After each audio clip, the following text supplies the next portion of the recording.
I'm Phil Summa.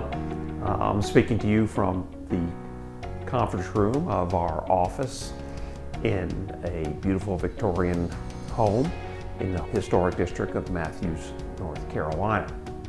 But I have a story to tell about a different office today, and it goes back about 6 or 7 years when our office was on the top floor of a modern office building in a very nice office park in suburban Charlotte.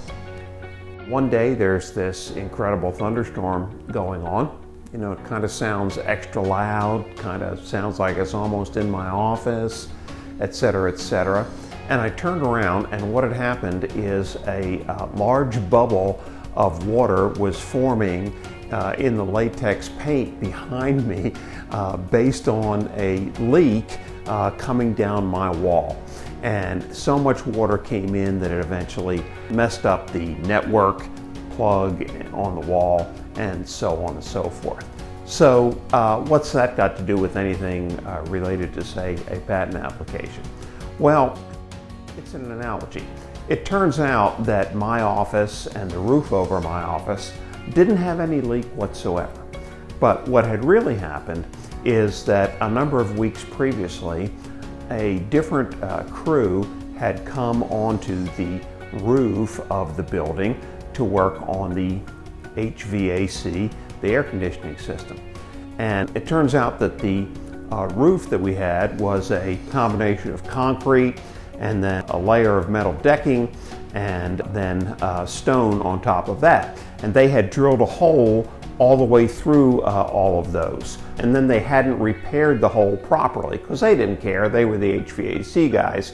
And they might not have even known that they had fixed it properly or improperly. But basically, on a thunderstorm day, the water went through the hole that they made. It hit the metal decking, which was tilted slightly on purpose and tilted all the way over to my office, which was at one of the corners of the building, and reached my office, came down and ruined my office. The point is that in law practice and in our field, patents, trademarks, copyrights, particularly in patents, there can be hidden flaws that can be skipped over. If the professional, the person in the position of the HVAC crew doesn't know to fix them, or even worse, doesn't want to fix them, perhaps because of cost pressure or whatever the case may be. So whenever there's a thunderstorm, I think back to my ruined office, which had to be repainted and rewired and so on and so forth, all because somebody at a totally different part of the building had not done their job correctly. So at Summa PLLC, we hope to do your job correctly when the time comes, but make sure you look for long-term value in your projects and not just the guys who can come in and out the fastest.